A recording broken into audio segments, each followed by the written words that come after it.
course, he intuitively gets the electorate. And this is not one of those times. I think. I mean, if you look at in general polling on ICE, I mean, it goes. The disapproval floats from 62 to 65%, depending on the polls. The approval is only 33 to 40%. So, I mean, the approvals floats around the presidents, which is not really high. 65% of Americans polled think that ICE has gone too far in their actions where apprehensions and things are concerned.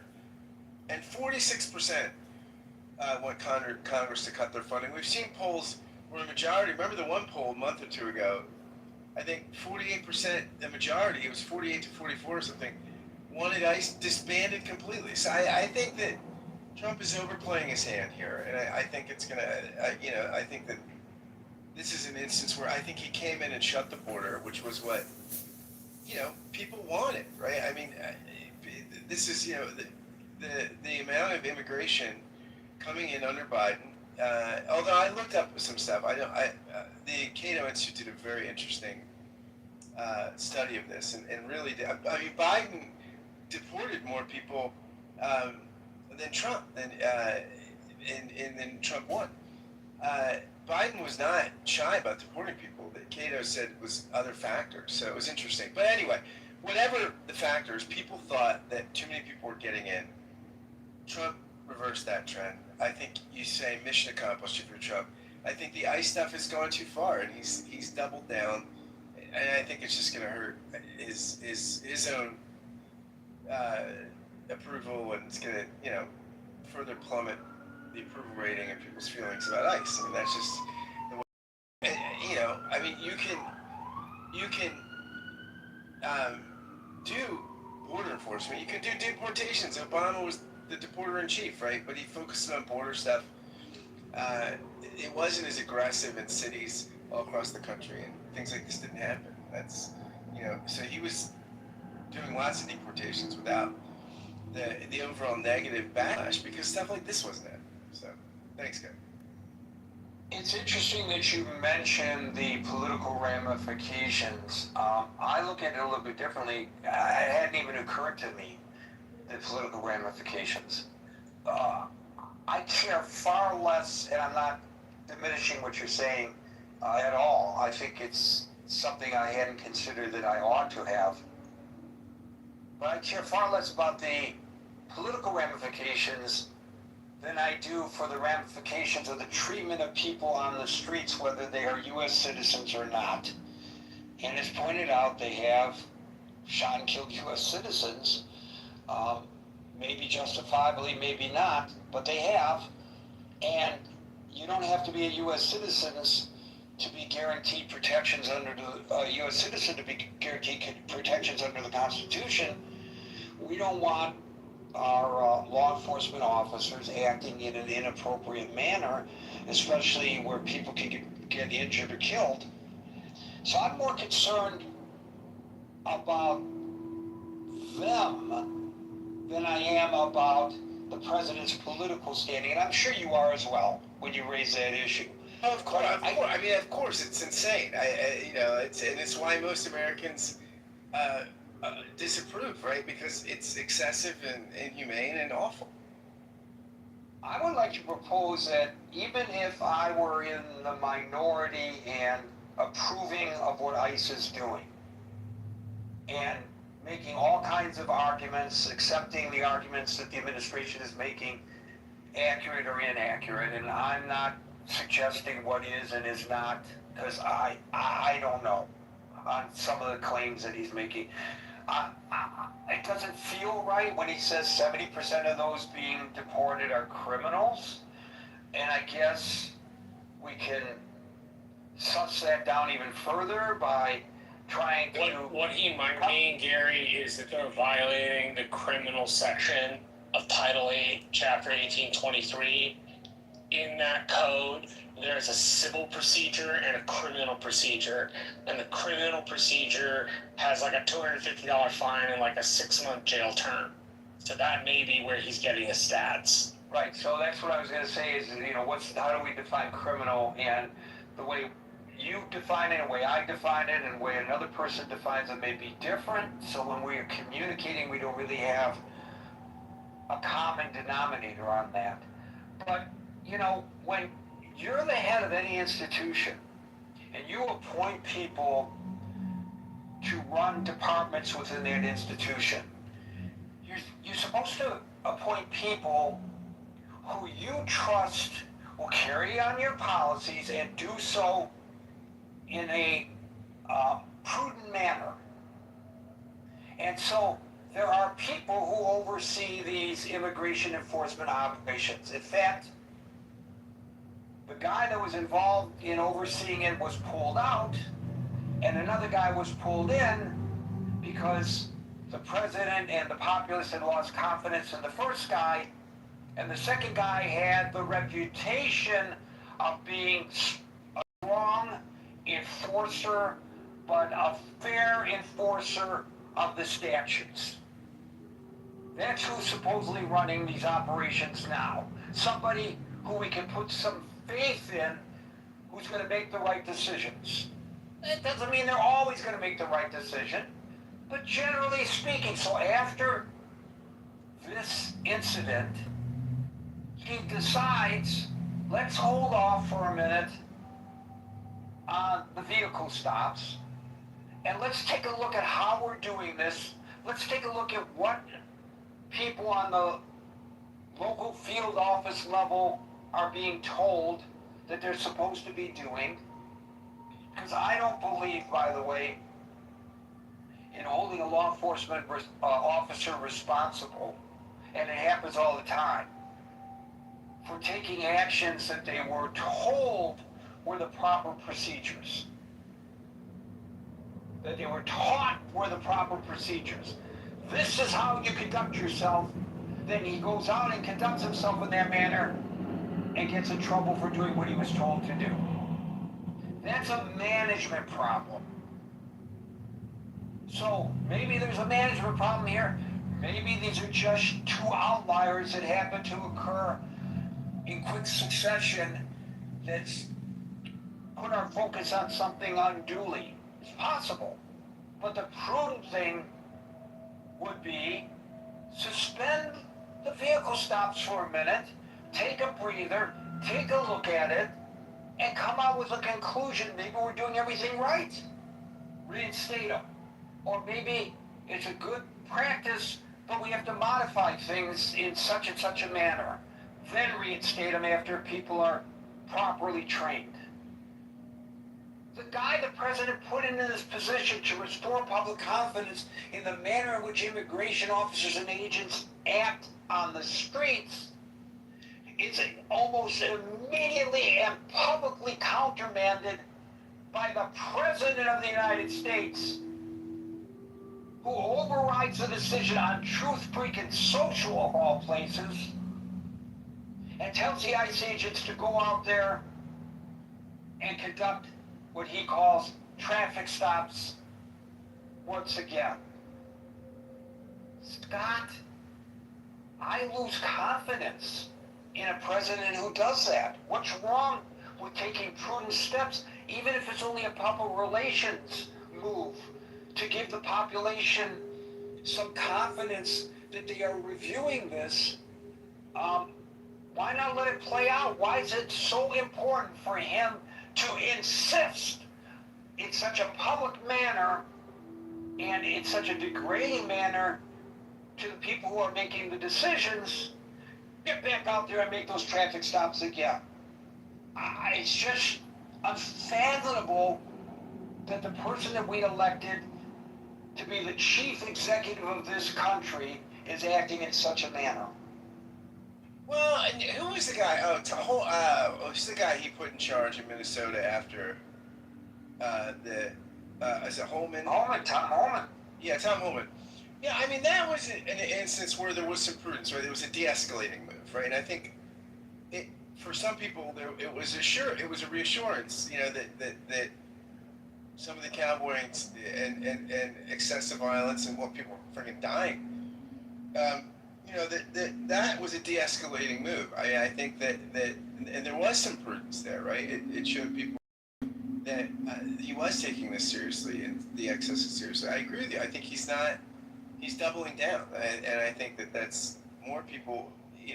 I think more people will be harmed, and ultimately, yeah, it's not. This is not what Americans want. If you look at public opinion is clear.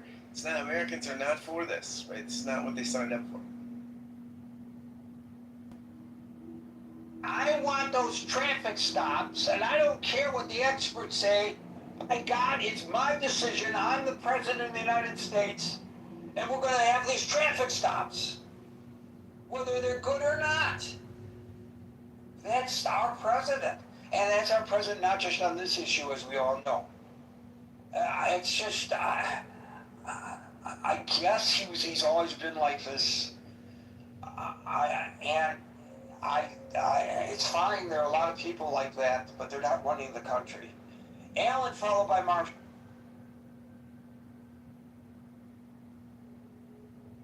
Believe it or not, ladies and gentlemen who are uninitiated, the sound of silence from Alan's microphone is a good thing because Alan is a sole proprietor of a small business in Texas, and when he is not answering the call to the microphone, he is answering the call of a customer, and that means moolah shmoolah in Alan's pocket.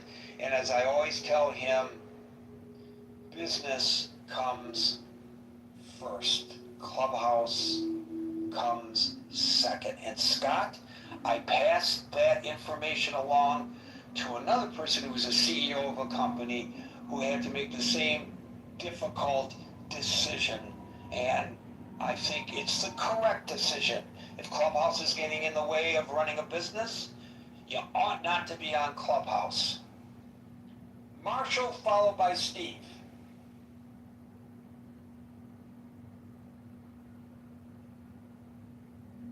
Now, Marshall's a different case when he's not answering. He's not running a business. Marshall! Steve, followed by Bluey. Yeah, hey Gary. I think there's two And elements. by the way, how you been feeling? I want to ask you that. Well, it's been a arduous recovery. I guess when you get old, you don't recover as fast from getting cut on, Gary. Oh, I know a youngin' who got cut in. He's in his early 30s, and he's having a dickens of a time recovering because of the surgery and the manner of the surgery. He has to learn to walk all over again. So I feel, to quote one of your favorite presidents, I'm sure, I feel your pain. Okay, that's good, Gary. Yeah, Gary, I think there's two elements at play here. I think there may be some undue aggression, but I think the general public has to take into account their actions too and the environment that they're creating. For instance, like some of the things we've seen in Minneapolis. And then what's that detention center in New Jersey? Do you know where I'm talking about? Delaney Detention Center. Yeah, Delaney Hall, actually, in Newark, New Jersey. Yep. Yeah. The stuff that's going on there, that's not peaceful protest. I mean, that's just out and out obstruction of law enforcement. So, me dealing with some police departments, I can police are conducting an arrest or something, and they're already in a heightened state of agitation, and you run up on them and start wolfing in their face. You may think you have the right, and to some degree at a certain distance you may have, but you are inflaming the situation in a way that 9 times out of 10 will not turn out like you intended. Happened to me once, Steve. Yeah. This is kind of an interesting story. And you talk about mistaken identity.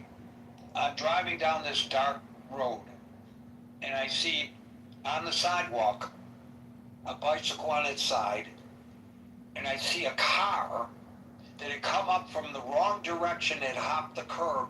It was right up against that bicycle.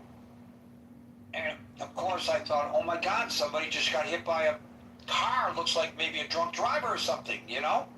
Yeah. Yeah. So I said, let me go and see. I'm going to dial 911. I'm going to render aid, whatever. I pull over. I run back there. And there are a bunch of people standing around. And they jumped that I ran up on them. They were shocked that somebody ran up on them. And they turned around at me and they said, what are you doing here? And I looked at them and I said, are you the police? That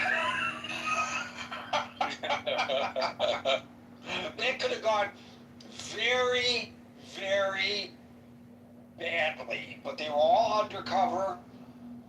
It did not look like a police car, and it looked like an accident, not somebody, not the cops stopping some guy on a bicycle. I mean, Yeah. I could have gotten a little tune-up there. Could happen. I can tell you an instance. I used to run a independent trucking operation. Nothing big, just a couple trucks. But I was in Wisconsin one time. I got caught in one of these, I think they call them wolf packs, where the state police will go out and they'll do targeted stops, and they're just looking to pick up stuff that's normally not taken in by the locals. Well, I get in this one area at a weigh station, and they do a truck check on me, for safety and stuff. Then they found out that my logbook wasn't right. Well, anyone that knows independent truckers, sometimes that's what happens to get to your delivery on time. So anyway, I told the guy, because he's going to find out anyway, I said, well, you may want to look at the logbook. There could be a problem. So he looks at it and he said, you're going to have to come inside. I said, well, I figured as much. So we walk inside and we're talking. I'm not getting angry. And they're looking at my logbook, and the state police, they're looking at each other, just kind of snarking back and forth. And I said, well, guys, I said, you know what it is here? I said, sometimes you get the rabbit and sometimes the rabbit gets away. I said, you caught the rabbit. I said, that's all there is to this. And they kind of laughed. And there wasn't any point in being confrontational at this point. I had nothing to gain. They had me dead to rights. Beside me, on the other hand, was this guy. He's deciding he's going to show the state police, what a macho guy he is, and he's wolfing at them and stuff. And when I got through with what I was doing, I explained to the state police what happened. I said, look, I had been in Wisconsin, then St. Louis, then down in Charlotte. I said, there was no way I could just work. And I said, I got to make truck payments. I said, it wasn't a matter of me trying to do anything other than survive. But anyway, the guy, he said, Mr. Wine, he said, if I didn't have to, I probably wouldn't even write you a ticket. He said, but there is a safety issue here. I said, I don't know. But, it went smoothly. On the other hand, this guy beside me, he was just like me. They caught him, and he's wolfing, and he's getting an entirely different reaction. Now, I'm not saying you got to capitulate to everything, to every law enforcement, but I'm saying the manner and way that you interact with these people can bring a lot of different responses. And the things that we're seeing, people running up in these guys' faces, wolfing on them with a bullhorn and different things, if you think that's going to get a good response and you're not going to jack these guys up and they're not going to be willing to put some mace in your face or something like that, and all you're trying to do is get a YouTube moment. So this kind of stuff, I think these cases that bring this to light again today, Steve, that's not what was happening. There were no bullhorns or mace. They were actual bullets in somebody's face. So but what I'm talking about, Gary, is these guys are like anyone else. They can see this stuff going on all over the place. And if they think that every time they're getting out of the car, they're going to have someone running up on them, wolfing on them, they're going to be in an agitated state to start with. Does that justify the shooting? I don't know enough about it. I doubt that it does. But I'm saying the confluence of these two factors, and I've heard this before, and this is probably correct because they're trying to ramp up so quickly to fill spots. there probably is a training issue here. And the seasoned veteran, he might react a little calmer than someone that's just been thrown out after, I don't know how long they take to train these guys. So there may be an element to that, but the general public, you go up wolfing on someone that feels they're in a dangerous situation, you do it continuously, you're not going to get the best reaction. And especially if you truly believe that these guys are undertrained to begin with. So long and short of, I think it's a confluence of two things mixing together in the witch's brew that's not coming out very well, Gary. Well, which president number is Donald Trump? 47, right? Yes. How many days training did these guys and gals get? 47. They got 47 days of training because it's the 47th president of the United States. That can't be the reason for the training period, Gary. You can't? I think the training period has been trimmed down from like a couple of months, like 6 weeks or something. What I recall. 50 days to 47, gentlemen. No, see, I heard the 47 days was more of an estimate. I looked that up and I was not able to find any verification for it. Because I said the same thing about 6 months ago and I was wrong. Well, and here again, the scope and scale of the operation that they're trying to do. I ran into this on some work I've done down here on gas pipelines too. That the scale of the project and the number of people available to carry it out. To be honest, there's some unqualified people out there doing the job. So anytime you scale up and you scale up quickly and you're trying to multiply your force and you're trying to scale into a lot of larger operation, inevitably. Yeah, Steve, it's the run fast and break things model. Well, right? You scale up real quick. You end up not training everybody the way they should be trained, and a couple of those people end up screwing up. We don't know whether they screwed up or not. Obviously, killing somebody who's not the subject of an investigation is the wrong way to go, right? But we don't. For the guy in Houston, from what I heard or was reported, the guy in Houston tried to flee the cops, which Gary addresses in the beginning. We don't shoot speeders or people that flee. Right, so that indicates that somebody pulled their weapon a little too quickly. Well, that could be, but I mean, how you'd mitigate that? You'd mix the younger guys or the less trained guys in with seasoned professionals, so that you'd have the pros leading the unit. That seemed to me the way you'd want to do that. Where, if you're going out, you'd have a guy that's been there 10 years, done it, seen it, been involved in all the types of operations could be, and he could kind of talk the younger guys down.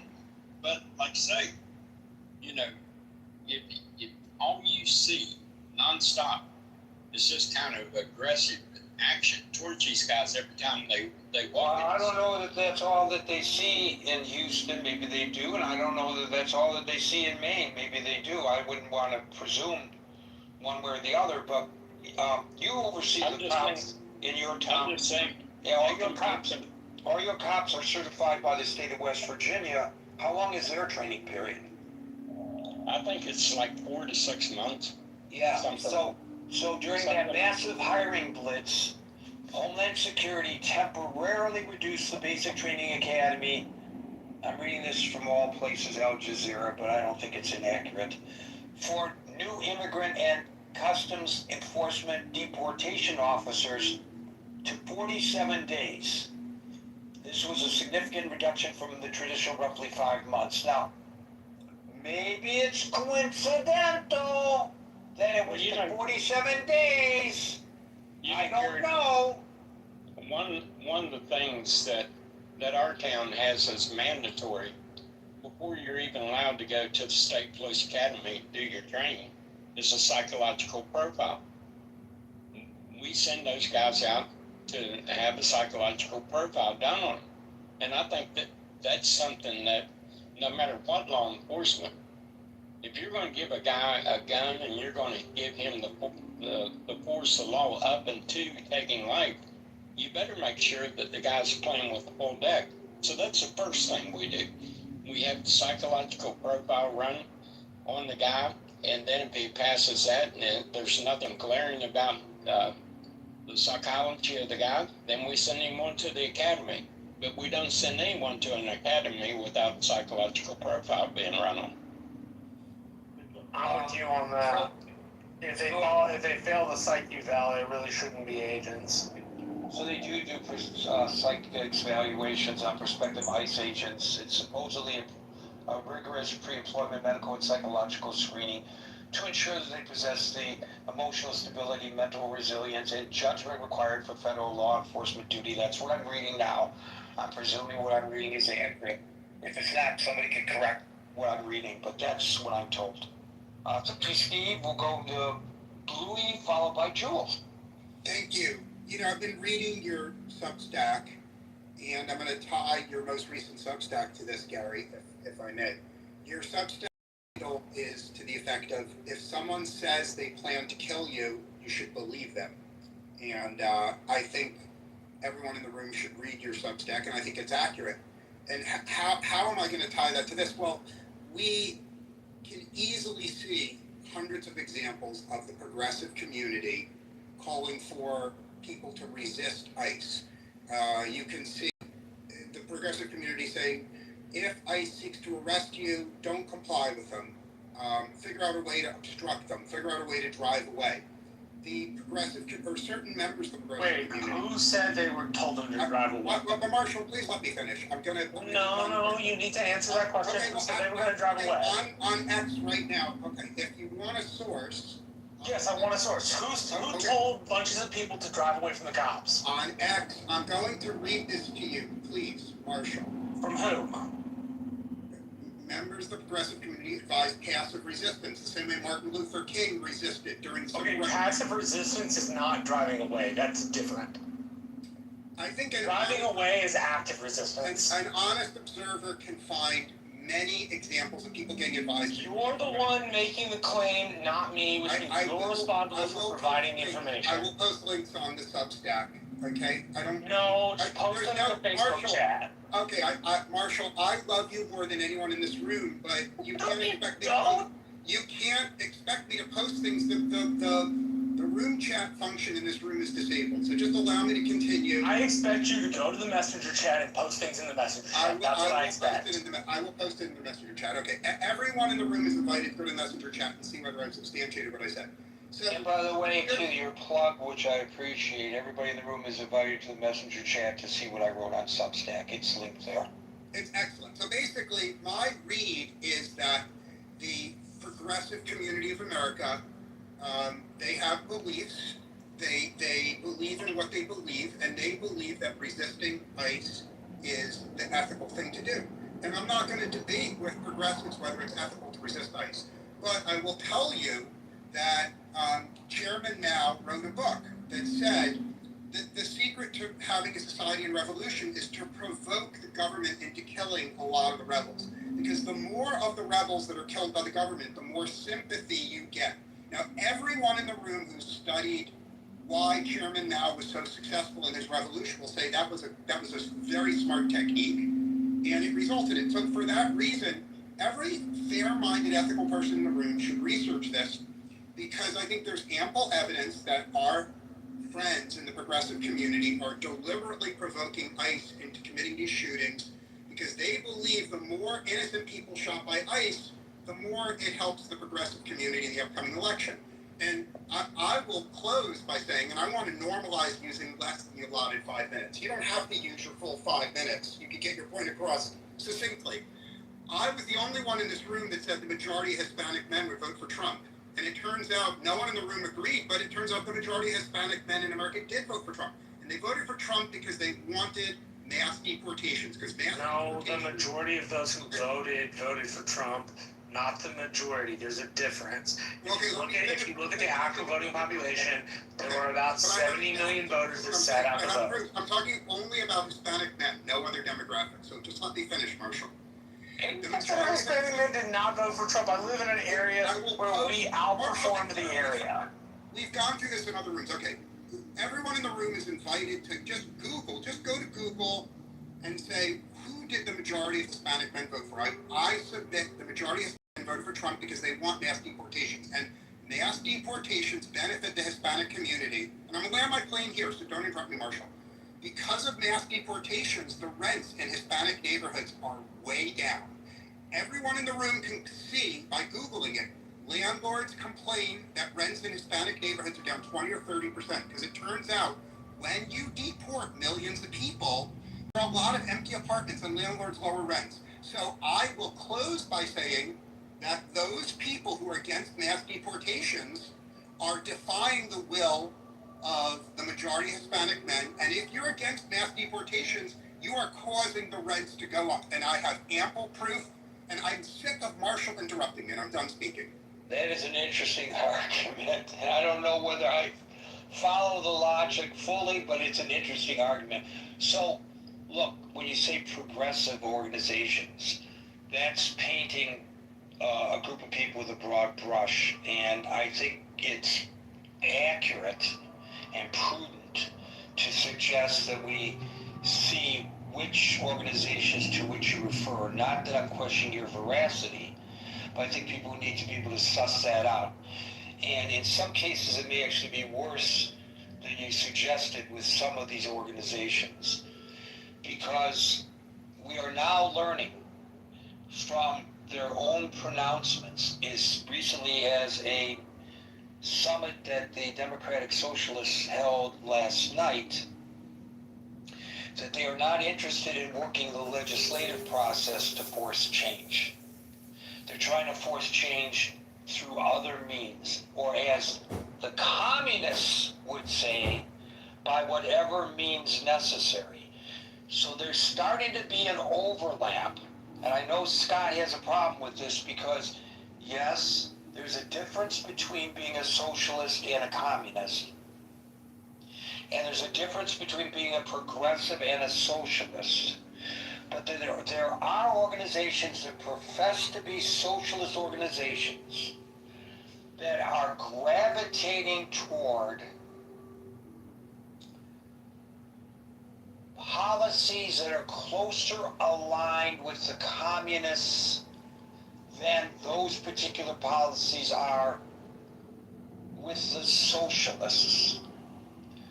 I will say that the preeminent organization that has been advising people, not to say that people are not influenced by other organizations, of course they are, but the preeminent organization that has been advising people on how to respond if approached on the street by ICE agents is the ACLU.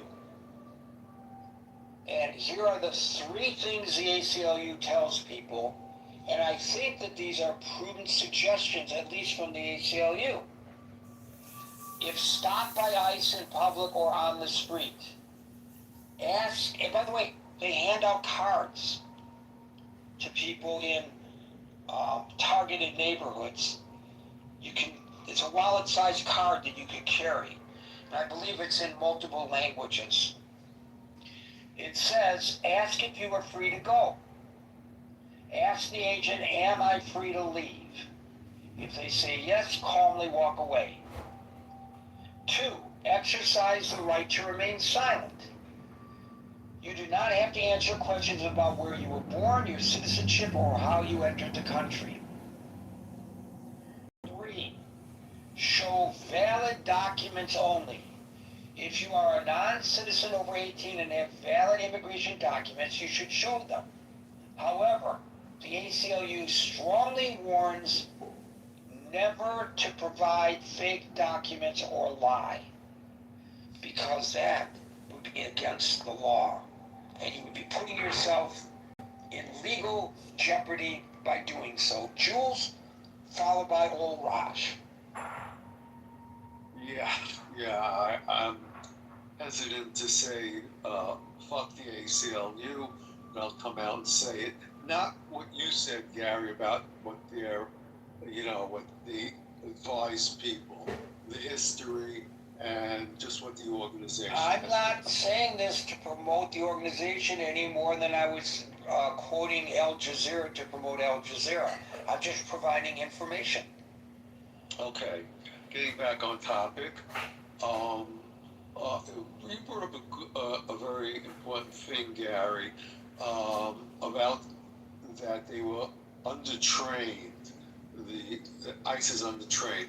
By the way, ICE is a government agency, a law enforcement agency that we should all give our total respect to, like you did, Gary, or like you do. But I think they were undertrained. And let's use it 47 days was the amount of time they were trained. And let's say, I'll also use your quote, Gary, it takes 5 months. So let's say 47 days, 5 months. Okay? So within that period of time that ICE wasn't available, between 47 days and 5 months, how many children are going to be raped? How many children are going to be killed, or grown-ups raped or killed from illegal aliens? Even if they're 10, if 20, 30, 40, who knows? How many are going to sell drugs that kill people? Whatever that number is, I want those fuckers out of the country. What about the non-illegal aliens who are committing these crimes at a greater rate, not only in numbers, but in per capita than the illegal aliens? Do you want those fuckers out of the country too? Who are you talking about?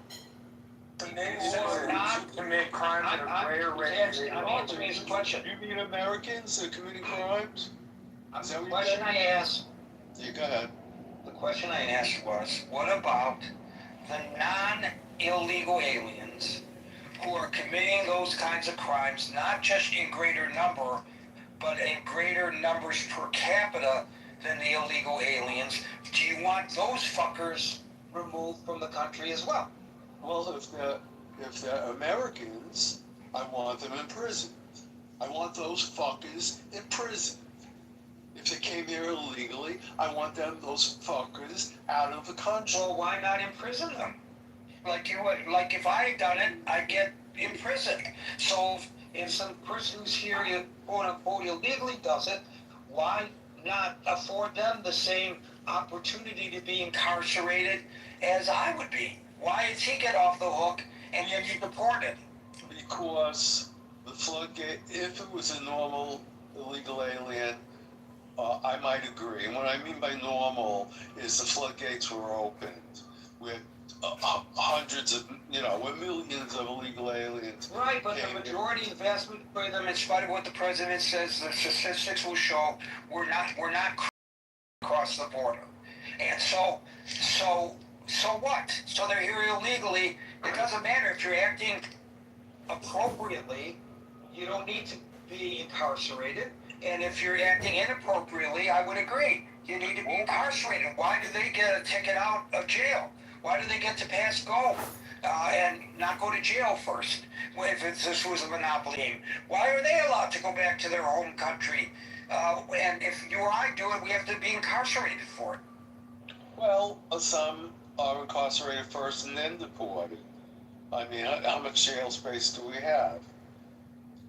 Well, I want all those fuckers out. Apparently a lot of jail space. How much jail space do you want? You'll have to wait your turn there, see, if you don't mind. Apparently a lot of jail space because we keep building jail space for the migrants. So I guess we got a lot of jail space. So might as well use it. We don't know if we're putting migrants in there. I told you had to wait your turn, and you weren't listening. And maybe, I think, you were saying that you were presenting yourself as an American-born natural citizen. So, unlike an illegal migrant, you don't have an excuse for not understanding the English that comes out of my mouth. Jules, go ahead. Well, okay, you were making a point. I just want to get rid of those people that don't belong in this country. That's my point. And we handle our criminals in a certain way too. Unfortunately, I don't even know how sanctuary cities are still legal. I mean, where's the legality of that? Why doesn't that go to the Supreme Court? The reason they're legal is because on minor crimes they don't call federal enforcement. On things like murder, they always call federal enforcement. I only know this because I looked it up. So things like people who are murderers, they always contact federal agents about it. Always. Well, okay, but you keep butting in, Marshall, but that's your MO, so that's okay. I just want them out of the I country. butted in because I'm a moderator and because It's you okay, need it's some okay, information. it's okay. You answered my question too, so, but again, I don't know. I think if you spoke to an audience, Gary, of families of victims from illegal aliens, rape, murder, and all those horrible crimes, I don't see how. I don't even think you'd be able to speak to them because it's such horrendous crimes are committed against them. Well, obviously, for the individual crimes, they get the statistics don't give the victims or the families of the victims any solace, knowing that it's, But I'm just saying, if you want to throw people out of the country because they commit heinous crimes, well, then why not throw you or me out of the country if we commit heinous crimes? Because they The didn't. dude's going to prison, faggot. And how about what Governor Walz just did? What was that? He let a rapist go who was in prison, so he wouldn't be, extradited to another country. I mean, you're hearing these crazy things. It's just insane how we treat them. I don't think they should be treated as Americans. Our American criminals should be treated a certain way, and illegal aliens should be treated another way. Give statistics. I don't even question your statistics, but I think I can because. Everybody coming in is illegal. We're now separating illegal people from illegal people who murder, illegal people who sell drugs. We're just illegal people who rip off the system and get benefits they shouldn't be getting. Why are we doing that? Illegal is illegal.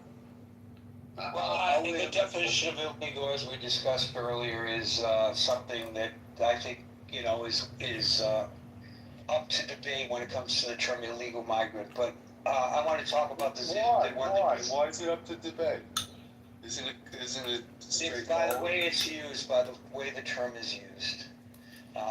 You might argue that if a person is in the country undocumented, that automatically makes them illegally in the country. Others would say they are undocumented in the country, and there are arguments to be made for both positions. I'm not arguing one way or the other. I'm just saying that's why we have a problem, just like on something else we discussed earlier. When we were talking about the opening of the Strait of Hormuz, it's open, it's closed, it's open, it's closed. What's the definition of open? What's the definition of closed? Open! Closed! Hello? Consensus in this country over what it is to say a person is in the country illegally. Gary, you brought up a good point. Just the definition of things. Is it open? Is it closed? Well, the answer is the word is it closed? It has to be expanded. It's closed because it's open because. You just can't say is it open or closed. And that's probably the answer to a lot of the debates we're having. It's not fully developed what the question really is. Is it straight open? Is it closed? Yes, the ships going through it are getting rocketed by Iran if it's open or closed. I don't know what. I don't know who's telling the truth and who isn't when it comes to that anyway. I'll tell you one thing: it's dangerous. It's open or it's closed. Well, I know we're not talking about the Strait of Hormuz. I'm just using it as an example. So here's what Tim Walz. I just want to Go ahead. go to the records to explain what Tim Walz did. He and the state pardon board granted a pardon intended to block a man's deportation. It surrounds a guy named Tao Lu Vang. This is from the New York Times. A 42-year-old Laotian national convicted of criminal sexual conduct in 2006 for abusing a 10-year-old girl. Vang had originally avoided prison through a plea agreement, which, by the way, is another issue that defies understanding. You mean to tell me that he abused a 10-year-old and was able to plea it down to where he didn't serve any time? That's right, repeatedly. But anyways, he had originally avoided prison through a plea agreement, but was given a federal deportation order. I don't think anybody would argue that that deportation order was out of order. So, in June of this year, the state prison pardons board of pardons, which consists of the governor, the attorney general, who happens to be Keith Ellison, and the chief justice, Natalie Hudson, voted unanimously to grant Vang a pardon. According to the New York Times, the state's decision was a letter from the victim herself, who stated she had processed the trauma, made peace, forgiven Vang, and explicitly requested the board grant the pardon. So that's what happened. That can make me vomit, that whole thing. Yeah, I just wanted to put it in perspective. That I didn't see that in the New York Times yet, but that's something that I'll first I want to throw my salute to Bluey. I like what he said, and I want to end by where I started. I bet you know the fuck is the ACLU approved of the whole thing. I land my plane. So, Jules, really, the next time you come up, you should let us know what you really think about the ACLU. You shouldn't be couching it in euphemisms. Just let us know straight out. I will. Okay, thanks. Old Raj, followed by Hasana. Thank you, Gary. I think the last two commentators both were highly useless in their comments and completely off. I notice how Jules likes to bitch among. Well, wait a minute. Let's say with the exception of the endorsement of my article on Substack now. With the exception of the article and endorsement on Substack. Thank you. Now you may continue. Jules bitched and moaned about how we need to deport criminals, and yes, I'm all for that. But were the two people that were shot in the last 2 days criminals? I think the answer is no. They weren't even targeted. I mean, the insanity continues, and I have to ask, how many innocent people do have to die before people start getting upset and start protesting? I think it's a load of shit, Gary, that people nip and tug and chew all the way around the issue. Nobody bites into the meat. And I discussed this with Marshall earlier, but how come there's no cameras? This money was appropriated three months and a week ago, so 100 days ago. A lot of money, too. $20 million. And nobody can give you an answer as to why they don't have them. Nobody. You know, you lost the crazy bitch out of South Dakota on this job, and now you've replaced it by, frankly, So I can actually answer your question as to why they don't have cameras. The bill that would have specified they have cameras got held up over masking. The Democrats insisted that masking 100% of, no masking 100% of the time be part of the bill. Meaning there would never be a point where ICE agents could wear masks. Despite the fact that there are some times when they actually get the bad hombres, the people Trump was really talking about, the folks that Obama deported, who were criminals, smugglers, sex traffickers, where you do need to wear a mask. That bill couldn't get agreed on because the Democrats wanted masking all the time, and the Republicans were like, no, we can't have masking all the time, that doesn't work, and they couldn't come to an agreement. So you didn't get the body cameras in the way they were supposed to. I think that's the actual answer to your question. Yeah, but the money was appropriated first week of April. Yes, sir. No, you're right about that. And what are we waiting on? I mean, and also, what states do have the cameras? Because we sure have 2 random states where people don't have them. Also, you're not going to get an independent investigation on these crimes, on what I call on these murders. You're not going to get cities investigated, the state, the Texas Rangers were called in. You're not going to get any help from the federal government. They're not going to release or share anything. I mean, the whole thing's a shit show. And I'm going to tell you, we'll have more people that are going to be killed on this, and I guess nobody cares. I mean, Mark's brought it up. He's brought it several times. But I don't understand the passiveness of Americans that just sit there and go, oh, I guess they're chattel. I mean, I guess that's just the price you pay for going door to door. Also, when are we gonna have some cars with some federal agencies identified? If you got bumped from behind from a car you have no idea was, you would probably ram into it too. What if you had family in your car? You gonna sit there and do nothing? I mean, there is no focus. There's no understanding. Can somebody in this room, anybody, tell me how these people even got targeted to begin with? I mean, what kind of due diligence was done, or what background were they investigating? Because in both cases, they ended up with the wrong people anyway. And Gary's right. I mean, the 47 days is a reason, because it was the 47th president. He ultimately reduced it, or as I tell people over and over again, he may not be doing it, but Stephen Miller sure is, because he's our de facto president on every topic. With that, I'll land my plane. Thank you all.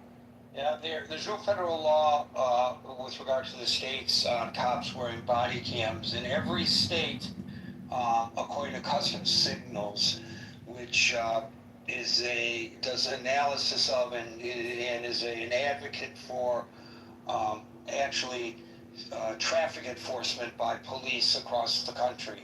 So they've done extensive research on this. There are several states with broad statutory mandates with regard to body cams.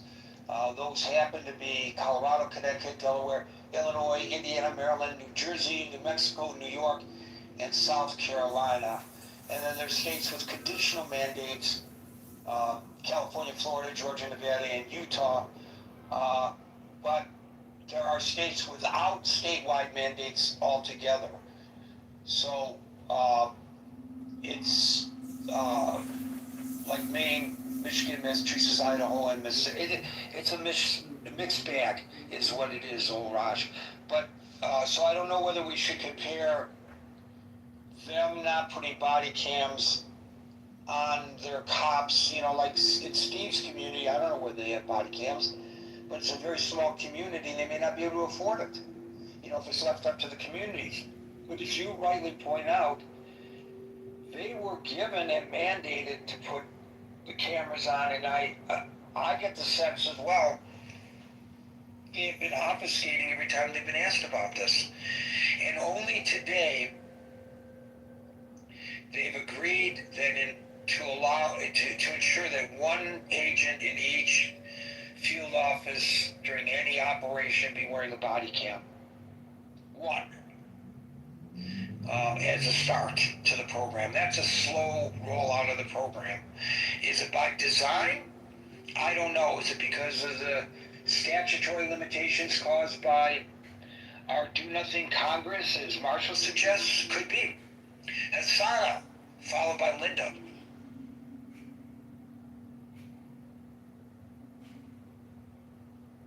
Hasana. Linda, followed by Moose. Hi everybody, is ICE still out of control again? I mean, I personally think they are. I just didn't know, ICE I guess prior to all this things going down, I didn't know them to, approach people on the street and ask them, are you a U.S. citizen? Were you born here? Just, randomly stopping people, asking them for IDs, not showing their face. It's just kind of, scary because, I'm born in U.S. citizen, and I mean, my dad is Somali, and my mom's Black American, and I love Somali, and I had a Somali name, so I wouldn't appreciate ICE just walking up to me, they have done other people demanding to know, it's just bizarre to me. I'd be like, that's none of your business, I don't carry my passport with me everywhere I go. or my birth certificate. I do carry like my driver's license with me, but a real ID doesn't necessarily mean that you're a citizen. So I'm like, how would I? Like, why do I have to prove that to you? I think it's just bizarre. My siblings live in St. Cloud. They're naturalized citizens. So is my stepmother, and they live in St. Cloud, Minnesota. And I mean, they were afraid to like leave the house because of all things that were going on in Minnesota and how bad it was. And there's just all the chaos I think that ICE caused. But if you, I get what you're saying, Gary, and I'll wrap it up. I get what you're saying about the argument between calling someone undocumented versus legal. I've read about that. I agree, with the panel of people that if you're here like committing crimes, you're hurting children and people, like you're committing crimes, you gotta go. Like you absolutely should not be here if you're coming into this country and committing crimes. You gotta go. But as far as like coming after like the person that's been here for like 20 something years and they overstay their visa, I don't know. I feel like it's just kind of overkill. And I think some cases too, there could be some compassion there because I kind of put myself in another person's shoes. You never know what could happen, and you have to flee and leave your country for different reasons. People come here for all reasons to, usually better themselves, better their lives, get an education, make money, things like that. I think if you're going to come here and be productive and contribute to the economy and be a productive member of society, I mean, I definitely want people ideally to be legally here, but I think there are some circumstances that happen. But I don't agree with like rounding people up and things like that. It's just kind of scary. And that's all I want to say. Thank you. I think that's I think that's like on the right hand side of the aisle, that's one of the problems though. People on the right hand side of the aisle, by their politicians, were promised for the better part of 40 years that the law would be enforced. And the law doesn't make an exception. The law says if you're here without documentation, you are here in contravention of law. Now, normally that's processed as a civil matter, right? But sometimes it could be processed as a criminal matter, right? And I think you have a lot of people, I wouldn't say myself included, because I live in a place where I'm right next to Mexico, and we have lots of folks that are undocumented. But I think you have a lot of people on the right-hand side of the aisle who say, no, I have to obey the law, and if I get stopped for speeding, they don't ask whether I'm a citizen or not. They don't ask any of those questions. They just ask if I was speeding, right? And so those people think to themselves, okay, well, if the law says you're not allowed to be here, well, guess what? You're not allowed to be here. And that sucks. It sucks that you've been here 20 years. It sucks that you've been in a place where we haven't enforced the law on you, but the law says you can't be here, and there's no way around that, right? If you read the law, that's what the law says. And so I think you have a lot of those people who are just unwilling to give. Maybe they should be, but I think you have a lot of people on the right-hand side of the aisle, again, not myself, but a lot of people who say to themselves, well, there really isn't an excuse for this. The law says you can't be here, that's what it says, so you gotta go. Well, here's a mitigating factor to that argument, and it comes from the Republican side of the aisle. They created this problem, or this administration created this problem. If you want to get rid of people, to use a previous caller's crass terminology, get the fuck out, you still have to do it in a legal manner, correct?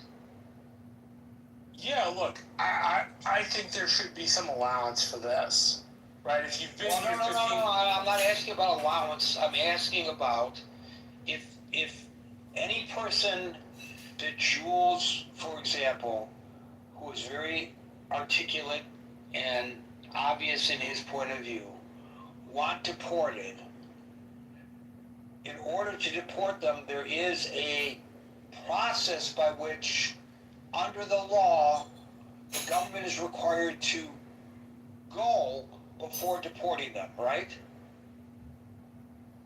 Yes, the government is supposed to go before some sort of immigration court before deporting them. Right. Unless they have permission otherwise. So, And there are conditions under which expedited removal is legal. Right, but in general, you have to go before an immigration law judge. Yeah, in general, you have to go before an immigration law judge who's under the executive And it's the branch. president and his administration that's pushing the deportations. So when the president returned to office, there were 726 permanent immigration judges. The administration purged the courts. They fired. Yeah, they fired the people that would do the jobs. Agreed. I don't disagree with that. They made it so that it was harder to get it done. Like, that's not something I disagree with. They absolutely No, you're did. not. I'm not saying that you're disagreeing. I'm not arguing with you. I'm trying to make a point. Gary, I need to ask a question from audience when you guys have. Okay, I'll get to you in a second. So between 100 and 115 judges that the administration deemed too lenient or unaligned with this mass deportation agenda, gone. An almost equal number of experienced judges, this is according to NPR, resigned, retired early, or accepted buyouts due to plummeting staff morale and pressure to fast-track cases, which I will point out in case people are unaware. They were overwhelmed by cases, so many, even before Trump took office a second time. So by early 2026, according to NPR, the active judge corps had plummeted by roughly a quarter, dipping well below 600 judges. 12 immigration courts lost more than half of their judges, and 2 courts, and those courts were running on skeleton crews, and 2 courts were closed.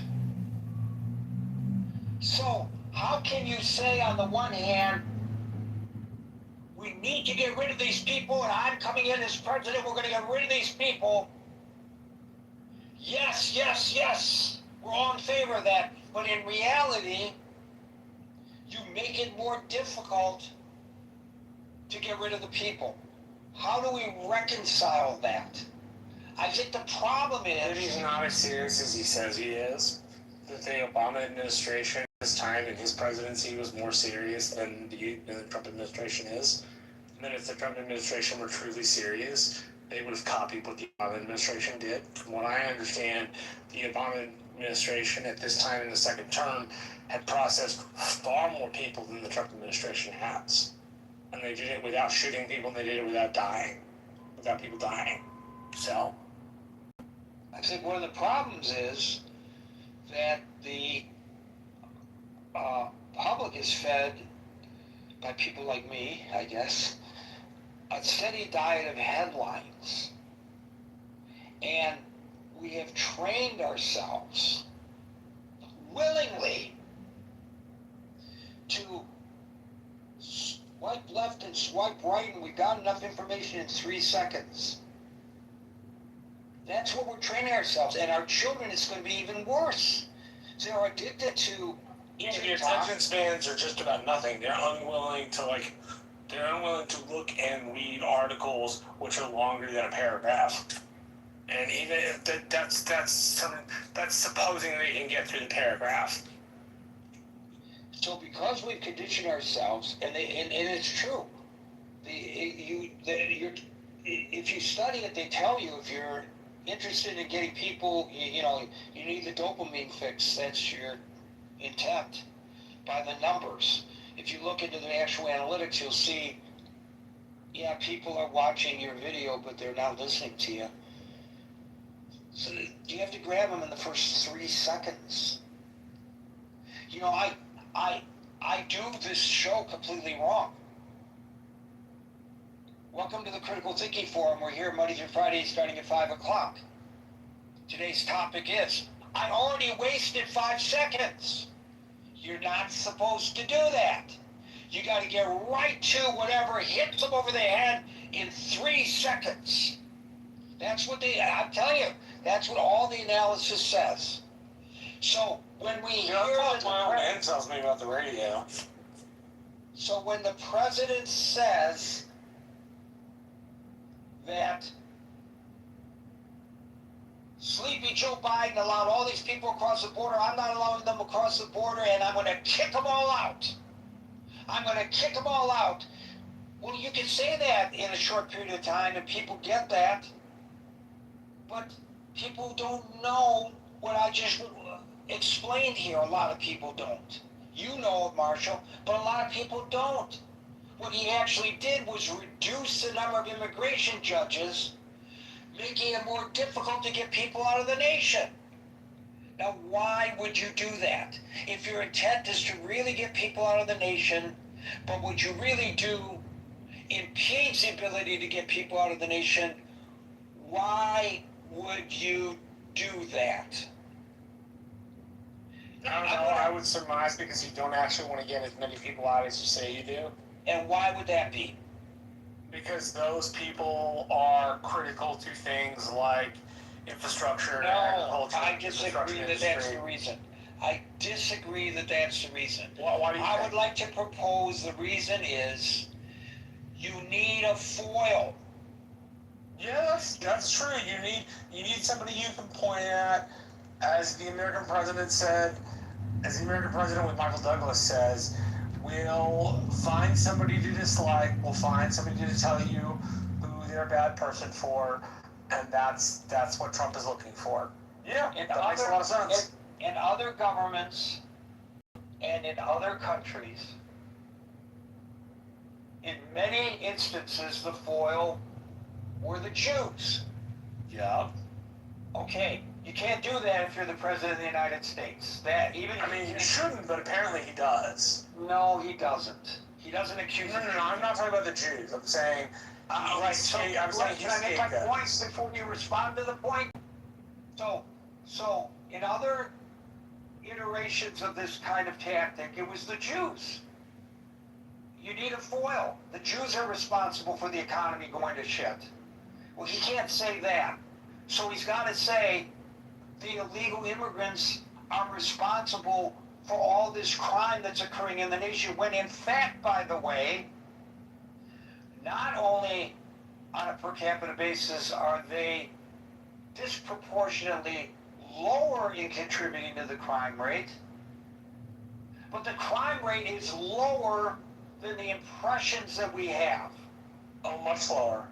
Where I live, even though I live so close to Mexico, I can walk out of my house at 2:30 a.m., leave my door open, walk down the street, and have no fear that anybody will come in. Now, of course, I lock it because, you're supposed to lock your door, right? But I don't have any fear of being preyed upon, even though I live literally right next to Mexico. So right? We can talk about the dirty immigrants. We can say that they come from shithole countries. We could say that they're eating dogs and cats in Ohio. We could say all of that, and we can gin people up. And if we're focusing on those horrible migrants for all the nasty things they are doing in this country, we could take our eyes off of other things that we don't want people to talk about. Because if you're the president of the United States in general, and for sure if you're this president, you know how to determine what the discussion on the national level will be. When I was in Atlanta, I had a couple of contracts up in Boston. Yeah. So I was up there several times a year. Yeah, Alan got stuck on the air by mistake. So that's what is going on here. I'm proposing that the president is looking for a foil.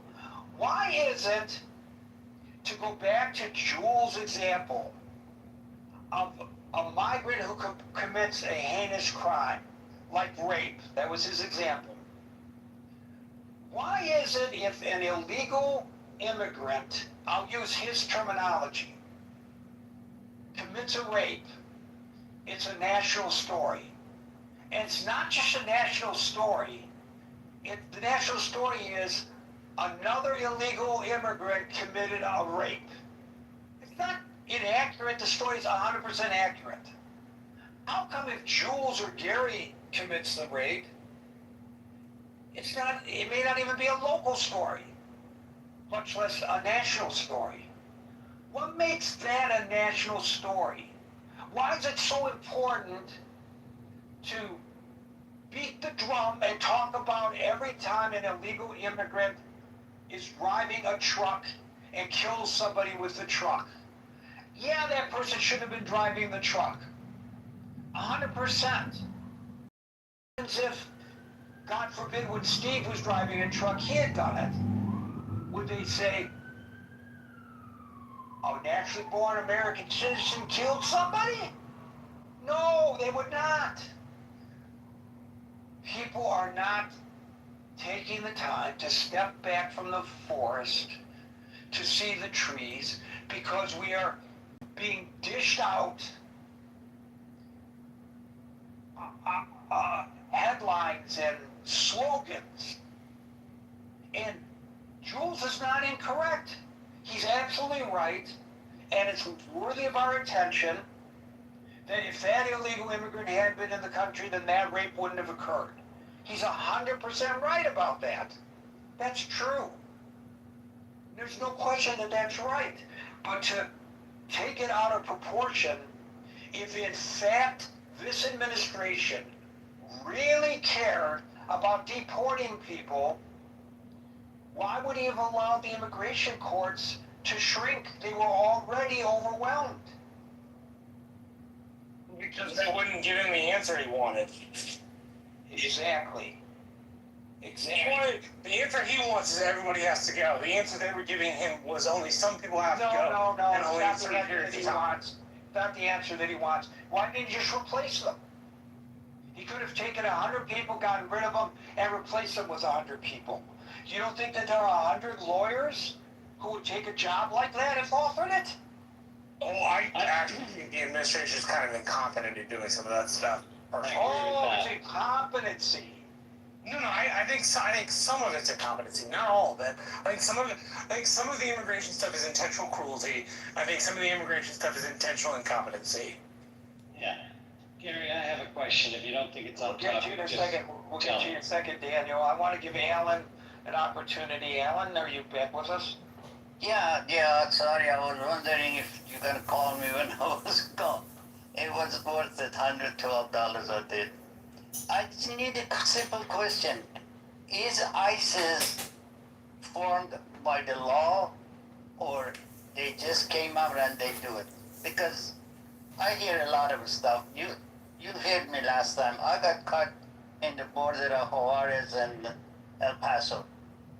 It was at the same time Iran shoot something somewhere, and I was talking to a friend of mine, and he asked me if everything is okay. I said, yeah, we are all right. We're coming back. And we were in the van. The dentist provided us the transportation. This is the situation. I may be different than anybody else. When I was ready to come to United States, we had a class. First thing they told us, they said, you obey the law regardless of whatever. And I went there. I wasn't worried because I didn't have nothing to hear. They took me in there. There's two gentlemen who started questioning me, and I answered the question honestly and as best as my knowledge, very calm. We've been there 30, 40 minutes, and I didn't fuss or anything, and we became friends, and they asked me if they need help, if the FBI need help in Dallas, is it okay? They call me and, get my help. I said, it's a privilege. I don't understand people are screaming because I look different or I look different. Well, if they stop me, simply you cooperate and go along. If you don't have nothing to hide, you don't worry about it. I was wondering if ISIS created by the law or somebody just came up and said, unleash these people on people. I'm not aware of it. I don't, sorry, my knowledge is zero on that. I'm not exactly sure I know the question, but it's a federal agency. If that answers the question. Thank you. Yes, that's what I wanted. But federal agencies, they have all the right to ask any question. It's not. I don't think it's against the law unless Marshall knows better. It's a question of whether they have the right to detain people. Do they have the right to just stop somebody based on their looks? The court has ruled yes, they do. They have the right to do. They can racially profile. I believe the Supreme Court basically ruled that they can. Daniel, followed by Andrew. Yeah, my question is, let's say, I'd say the fairest estimate of what the Trump administration could accomplish between now and the end of the term would be 2 million people. So, obviously that's not going to make much of a dent in whatever number we would agree, let's say around 14 million. So, what does America do then?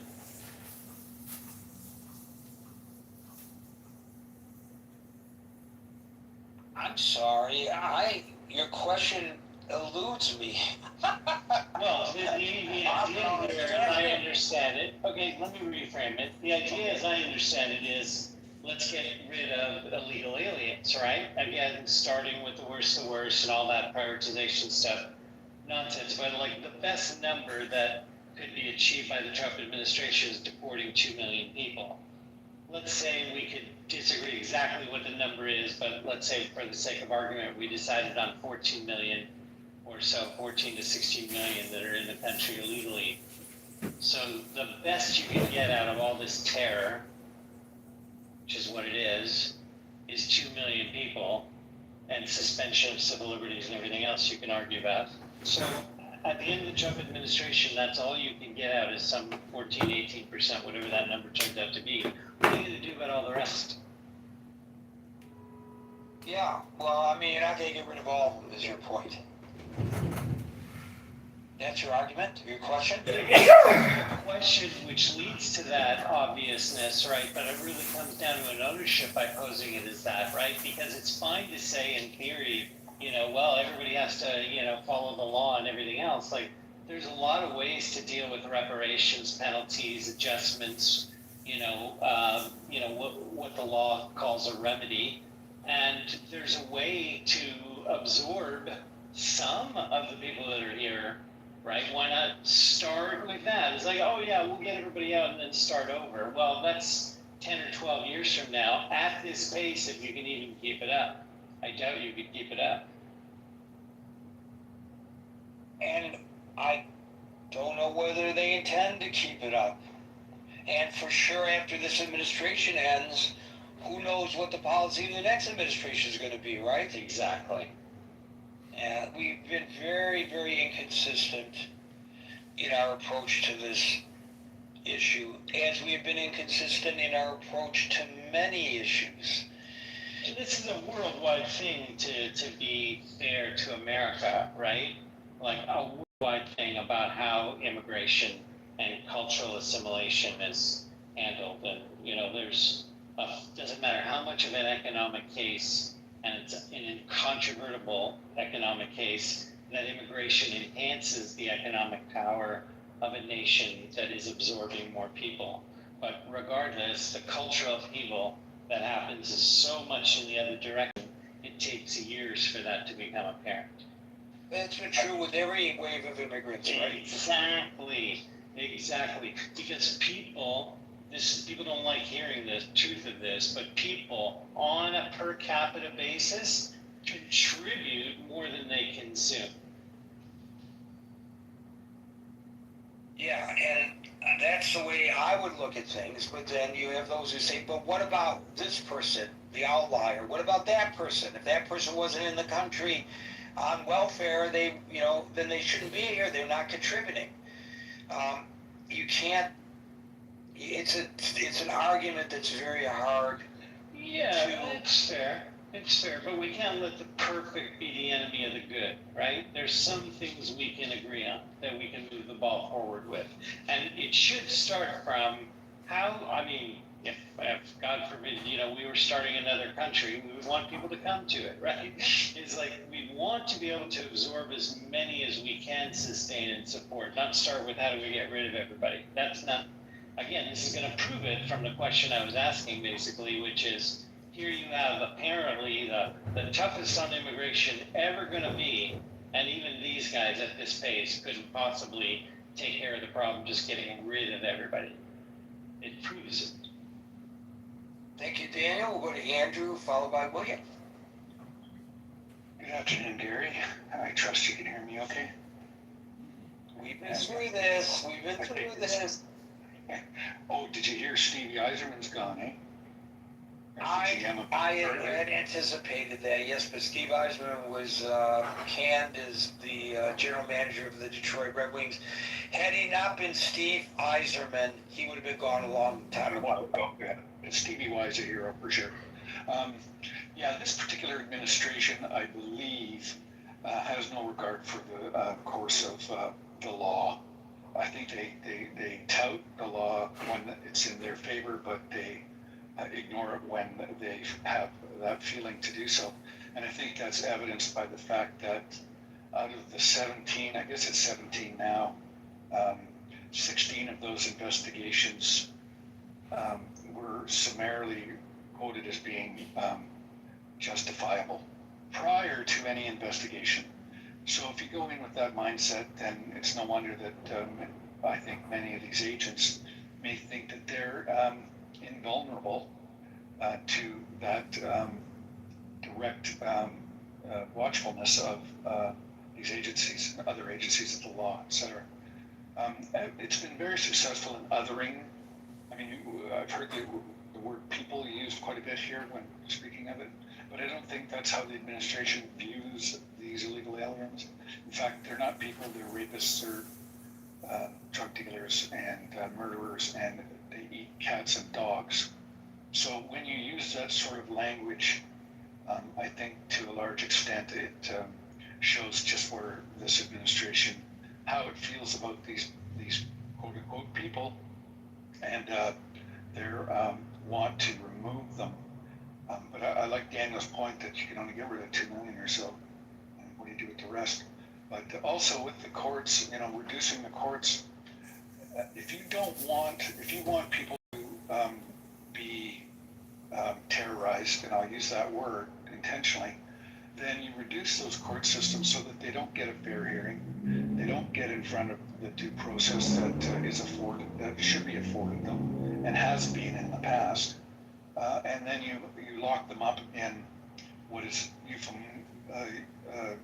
sanitizingly called detention centers, which I don't know that that's an adequate description of the environment in which these people are in. You just had another person die being transferred today, Venezuelan, from one detention center to another, and this is indicative too of the othering of people. If they're not people in your mind, then they don't deserve any considerations, and this is the situation that you now have in the United States.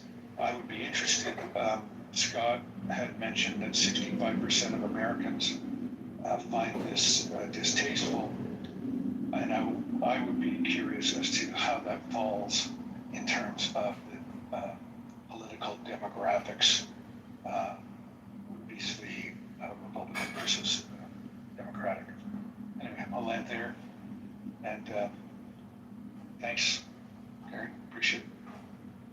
Thank you, Andrew. We'll go to William, followed by Steve. Gary, I think the word you were looking for before was scapegoating. Basically, scapegoating is the form of propaganda that was used against Jews in Europe before World War II, during World War II. scapegoating is a tool often used by authoritarians. There have been a lot of good authors that have been writing on this, and I put a link in the chat, which lists a lot of books from New York Times Review. But like Ruth Ben-Ghiat is one of them that studied Italian fascism. Tim Snyder studied Eastern Europe in detail and wrote a great book about the time period between like Hitler through Stalin and all that went on in Eastern Europe. And Ann Snyder is probably one of the leading speakers and analysts and scholars of this area. And I think if we look at what has happened in other countries, it can be instructive. The history doesn't repeat, but there's certainly patterns that if we look at it, we can learn warning signs, learn from it, learn what to avoid. And when you have a president that talks about people as vermin in dehumanizing terms, that sets a mood, that sets an agenda. That's how when my family had to flee from the Russian Empire before the USSR, we left for economic opportunity, but also for religious persecution and all kinds of targeting and discrimination against Jews. So we came to the United States, and that is something that is part of at least my culture, is to be aware of and to look for and to guard against the rise of strongmen, authoritarians, fascists. It's just part of the values and ethics that I was raised by. That when my father enlisted in World War II, he enlisted to fight fascism. He enlisted to fight for America. It's not, I was raised to believe that all of us should be anti-fascist, that we should fight fascism. And the Orwellian corruption of the language to somehow make it out like I'm the villain if I'm anti-fascist is bizarre. It's like 1984 type Big Brother redefinition of language to suit the person wielding power. So I think scapegoating was the point that you were looking for a word for it, and I think that is a technique that is used by people that are anti-democratic, that want to consolidate. And there's no single term for fascism, but and there were fascists before Mussolini, but they weren't called that. Mussolini kind of created the modern term of fascism, Why are you injecting fascism into the conversation about ICE? Are you trying because to... So I'd like to finish the question, William, before you answer it. Are you trying to attach the label of fascism upon ICE? I believe that yes. I believe that and let me finish. I believe that the climate, that the culture, that whatever training they got or didn't get, the leadership has encouraged a culture that allows them to disregard constitutional constraints, constitutional norms, to act out of compliance with rule of law. And if we don't have rule of law, some of the laws we like, some of the laws we don't, but what do we descend into? Wait, how do you know they acted outside the rule of law? We don't know that. Well, I know that when you even when you have a fleeing felon, that there are rules about how, at least We didn't say there weren't rules. Just because there are rules doesn't make, and they didn't abide by the rules doesn't make them fascist. Could you repeat your question? What makes them fascist? The authoritarian style, the mood that is set from the top. When you look at Bovino, What exactly is the mood set from the top? Because it's Tom Holman setting that mood, and Tom Holman has served 5 successive presidents. So what exactly is Tom Holman saying that makes it fascist? Okay, there was a culture that was set during the Trump 2.0 administration, during the tenure of Kristi Noem and Gregory Bovino, and the massive hiring, where they set a tenor, a tone, an attitude, and a culture amongst the troops, the paramilitary troops. They're not paramilitaries. Yeah, they're federal agents. No. When you have people coming out, paramilitaries imply something specific. It implies something like the SAD division of the CIA, the Special Activities Division. They are not the Special Activities Division of the CIA. When you can quibble about the term, but when you have people that Special Activities Division is paramilitary. ICE is not paramilitary. When you have people that are up armored, they are armored as if they're going into Fallujah. They are armored. They have been armored the entire time they have been serving, even under the Obama administration. They were up armored. Not like yes, like they were bulletproof vests. They weren't wearing masks. They weren't hiding their identities, and that is presumptively a bad thing. And they partially hide their identities when they go after criminals who have drug cartel connections. I don't disagree with you that when you're confronting the abuelita down the street, you shouldn't be wearing a mask. But to say that that is somehow fascist is hyperbolic, to say the very least. There are examples within our own country where you can look to jurisdictions that have very good sets of rules for when it's allowed to or appropriate to wear. Yes, and if we could get cooperation from the on this matter in jurisdiction where I live. 51, and I don't like the crosstalk to begin with, and secondly, we're running out of time, but thirdly, I want to correct a couple of things that were stated. With regard to the up-armoring, the Obama administration placed strict limits on federal agencies, this is according to PBS, acquiring military-style and heavily armored equipment, which ultimately resulted in the revocation of some previously provided tactical gear. But, William, continue yourself for a second, please. But to suggest that this is fascism that we are seeing, it's one thing to say, I don't like the manner in which ICE is operating. But when you throw in the term fascism, and you mention the popularization of the term fascism with regard to Mussolini, you are talking about early 20th century Europe fascist movements, right?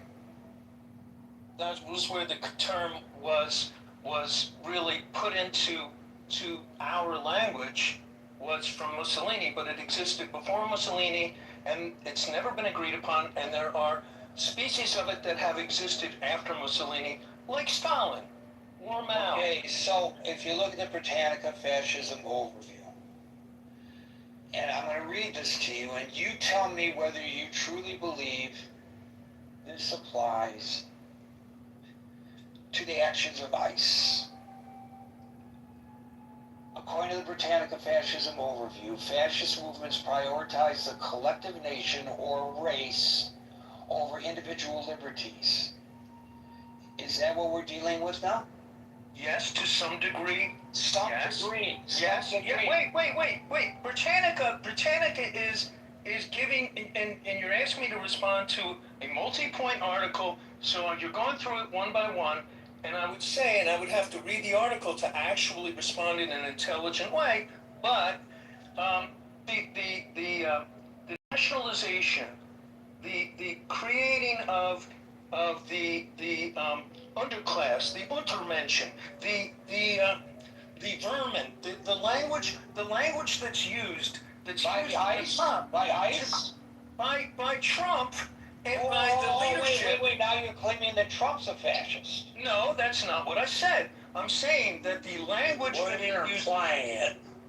No, I'm not implying, I'm saying that the language when he talks about people as vermin, when he tries to dehumanize people as groups, when he dehumanizes That's Haitians. implying it per your previous comment. You are implying he is a I'm stating it fascist. directly, that Okay, is a then great, say that's it again, speak your by chest. fascists. And if you want me to respond to a multi-point article in Britannica, which I haven't read, I can go through it point by point.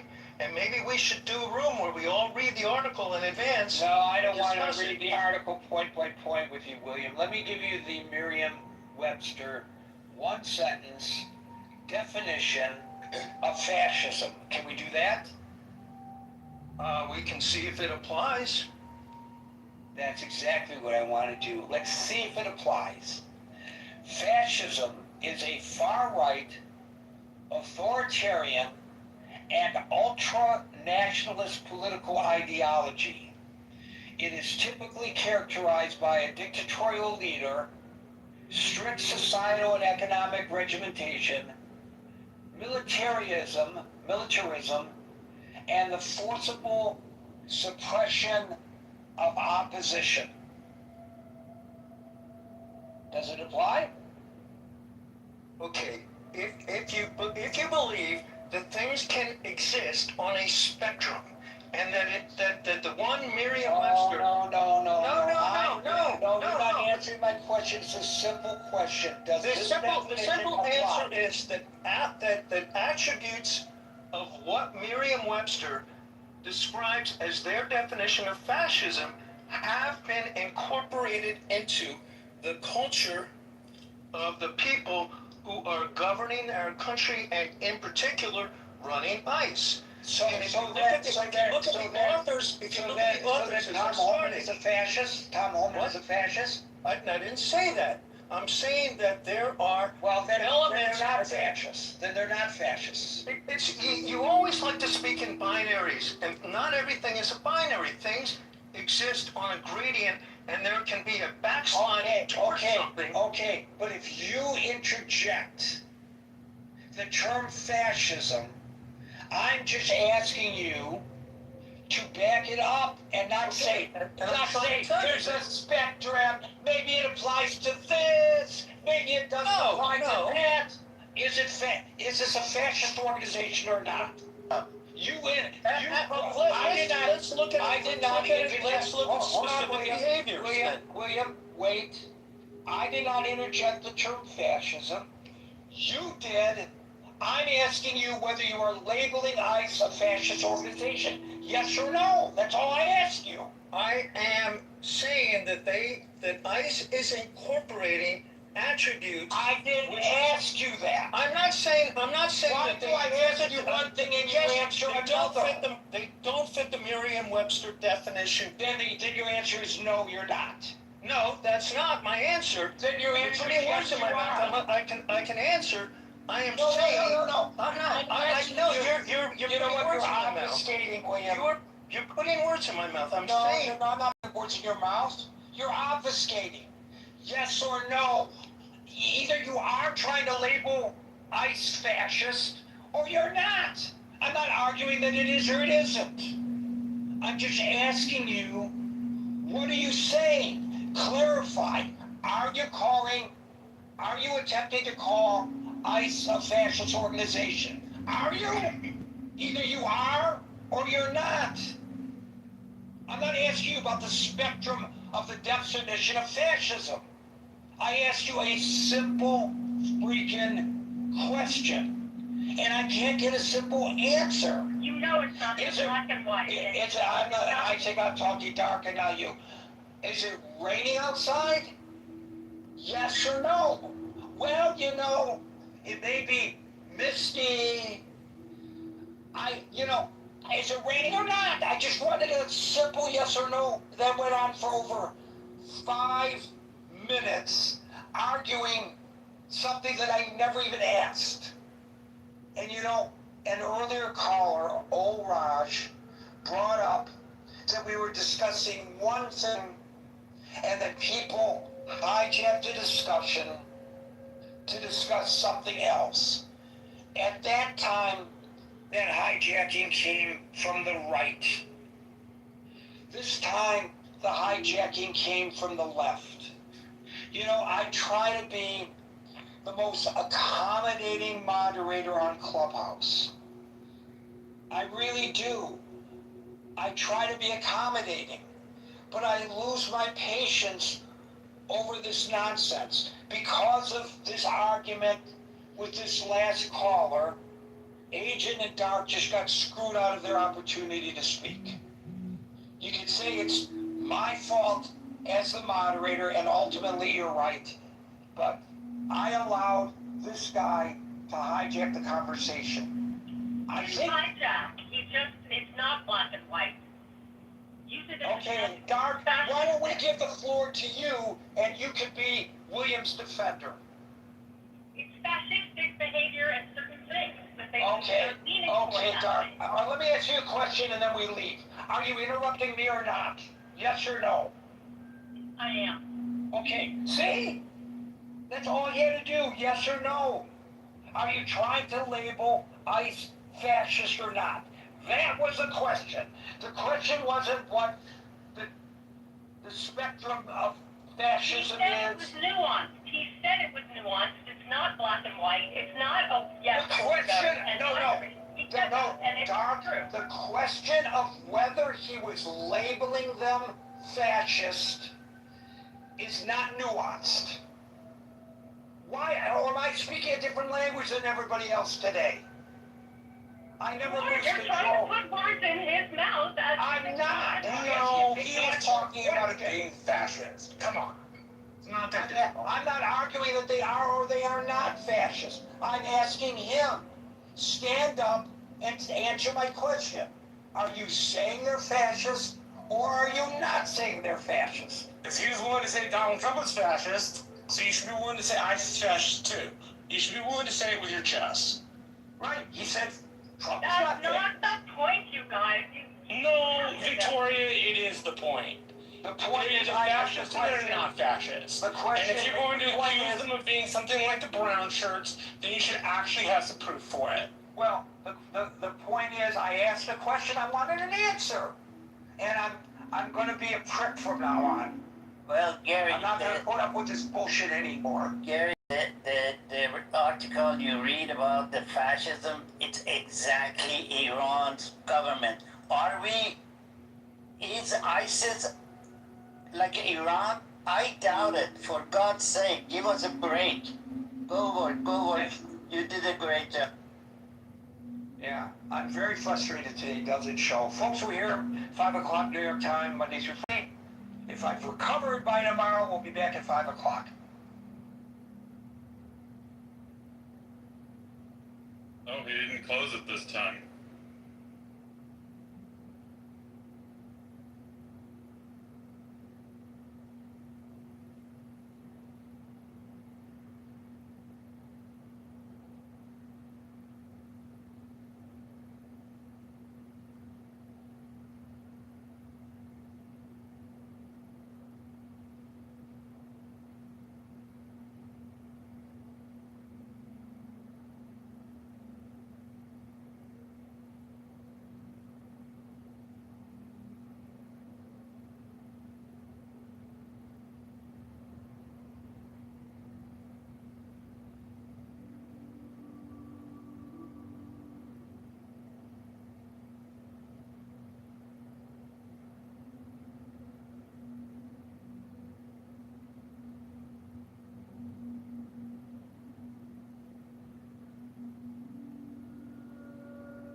another exciting episode of the John Kitover podcast. Okay, so give me, so show me. I asked you to show me, like you asked me to show me to search. I did a search for 5 seconds. Is about removing the current people from Gaza.